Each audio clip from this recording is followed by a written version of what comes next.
Hello, I am Tasneem, DLED first year student from MCT training college Melmuri. ഞങ്ങളുടെ കോളേജിൽ നിന്ന് പോയിട്ടുള്ള ഒരു ഫീൽഡ് ട്രിപ്പിൻ്റെ എക്സ്പ്ലനേഷൻ, അതിൻ്റെ ഒരു എക്സ്പീരിയൻസ് ഷെയർ ചെയ്യാൻ വേണ്ടിയിട്ടാണ് ഈ ഒരു വീഡിയോ ചെയ്യുന്നത്. സയൻസിൻ്റെയും അതേപോലെ വർക്ക് എഡ്യൂക്കേഷൻ്റെയും കീഴിൽ കോഴിക്കോട്ടേക്ക് ആയിരുന്നു ഞങ്ങളുടെ ഫീൽഡ് ട്രിപ്പ് പോയിട്ടുണ്ടായിരുന്നത്. അപ്പോൾ ട്രിപ്പിൻ്റെ കൂടുതൽ വിശേഷങ്ങളിലേക്ക് പോകാം. അപ്പോൾ 15-ാം തീയതിയാണ്, ജനുവരി 15-ാം തീയതിയാണ് ഈ ഒരു ട്രിപ്പിനെ കുറിച്ച് ഞങ്ങളുടെ ശാല മിസ് ഞങ്ങളടുത്ത് പറഞ്ഞിട്ടുണ്ടായിരുന്നത്. ട്രിപ്പ് എങ്ങോട്ടേക്കാണ് പോകുന്നത്, അതുപോലെ അതിൻ്റെ എമൗണ്ട് 600 രൂപ വരുന്നുണ്ട്, അതുപോലെ തന്നെ നമ്മുടെ ഉദ്ദേശിക്കുന്ന ഡെസ്റ്റിനേഷൻസ് ഏതൊക്കെയാണ് എന്നുള്ള കാര്യങ്ങളൊക്കെ മിസ് പറയണ്ടായി. അതുപോലെ 15-ാം തീയതി തന്നെ 2 ബാച്ചിൽ നിന്നും, ഞങ്ങളുടെ A ബാച്ചിൽ നിന്നും B ബാച്ചിൽ നിന്നും ഈ ട്രിപ്പിനൊരു കൺവീനറെ സെലക്ട് ചെയ്യുകയും ചെയ്തു. പിന്നെ സമ്മതപത്രം കൺവീനറിന് കൈമാറുകയും ചെയ്തു. ഇത്രയും കാര്യങ്ങളായിരുന്നു 15-ാം തീയതി ചെയ്തിട്ടുണ്ടായിരുന്നത്. പിന്നീട് 18-ാം തീയതിയാണ് ഈ ഒരു ട്രിപ്പിൻ്റെ റൂൾസും പിന്നെ കുറച്ച് ഇൻസ്ട്രക്ഷൻസും കാര്യങ്ങളൊക്കെ തന്നിട്ട് അധ്യാപകരുടെ ഭാഗത്ത് നിന്ന് ഒരു മീറ്റിംഗ് ഉണ്ടായത്. ഇൻസ്ട്രക്ഷനൊക്കെ തന്നതിന് ശേഷം കറക്റ്റ് 24-ാം തീയതി വെള്ളിയാഴ്ച രാവിലെ 7:30 ആകുമ്പോഴേക്കും ആലത്തൂർ പടിയിൽ എല്ലാ കുട്ടികളുടെ അടുത്തും എത്തിച്ചേരാൻ വേണ്ടിയിട്ട് പറഞ്ഞുകൊണ്ട് ഈ ഒരു മീറ്റിംഗ് അവസാനിച്ചു.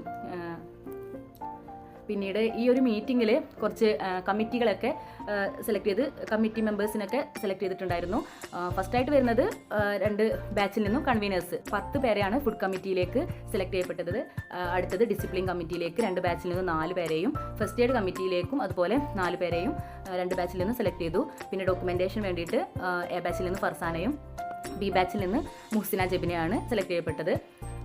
ശേഷം നല്ലൊരു അടിപൊളി പോസ്റ്ററൊക്കെ പോയി വരാമെന്ന പേരിൽ ഞങ്ങളുടെ ട്രിപ്പിന് വേണ്ടിയിട്ട് തയ്യാറാക്കി. 24-ാം തീയതി വെള്ളിയാഴ്ച 7:30 സമയമായതോടുകൂടി കുട്ടികൾ ആലത്തൂർ പടി വന്ന് ചേർന്ന് 8:30 ആ ഒരു ടൈമിലൊക്കെ ഞങ്ങൾ യാത്ര പുറപ്പെട്ടു.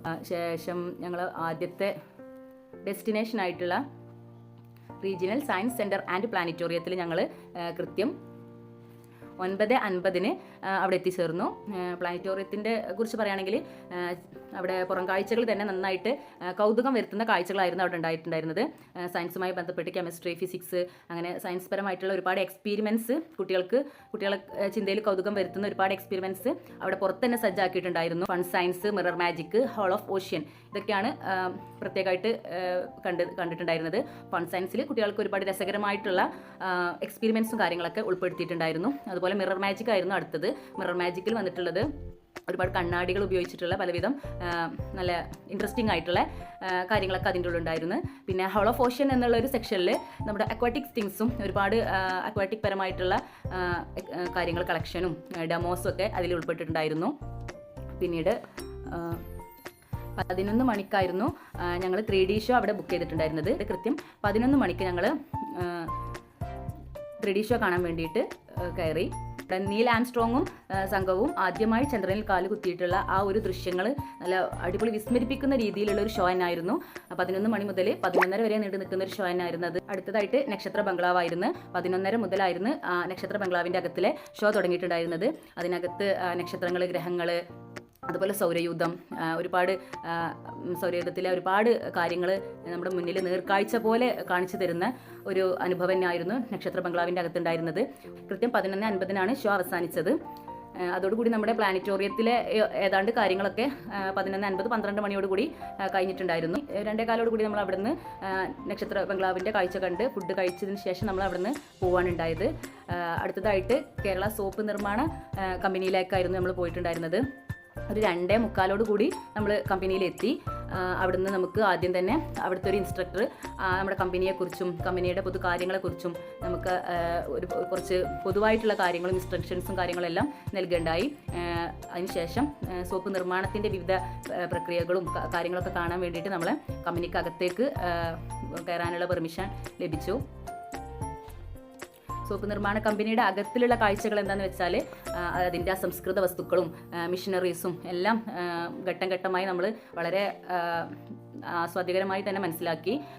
കേരള സാൻഡൽസ് എന്ന് നമ്മൾ അറിയപ്പെടുന്ന കേരള സോപ്പ് നിർമ്മാണ കമ്പനിയിൽ നിന്ന് വരുന്ന സോപ്പും അതുപോലെ തന്നെ അലക്ക് സോപ്പുകളും ഡിഷ് വാഷുകളും ഹാൻഡ് വാഷുകളും അങ്ങനെ ഒരുപാട് പ്രൊഡക്റ്റ് അവിടെ ഉണ്ടാക്കുന്നുണ്ടായിരുന്നു. അപ്പോൾ ഇതെല്ലാം കണ്ടു കഴിഞ്ഞതിന് ശേഷം നമ്മുടെ ഇൻസ്ട്രക്ടർ നമുക്ക് അവിടുന്ന് ഓഫർ പ്രൈസിൽ സാധനങ്ങൾ വാങ്ങിക്കാനുള്ള സൗകര്യം അറിയിച്ചു തന്നു.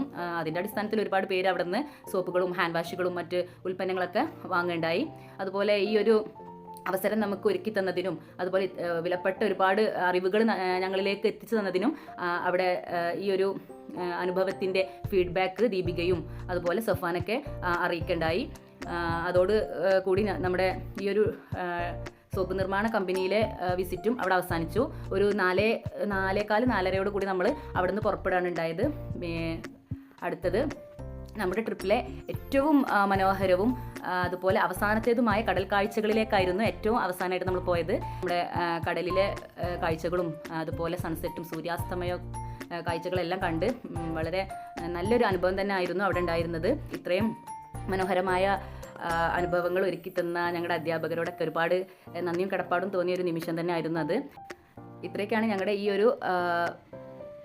ഒരു ട്രിപ്പിനെ കുറിച്ച് ഞങ്ങൾക്ക് പറയാനുള്ളത്. എല്ലാവർക്കും നല്ലൊരു എക്സ്പീരിയൻസ് തന്നെ ആയിരുന്നു ഇത്. ഇനിയും ഇതുപോലെയുള്ള ട്രിപ്പുകൾ വരുമെന്ന് പ്രതീക്ഷിക്കുന്നു. നന്ദി, നമസ്കാരം.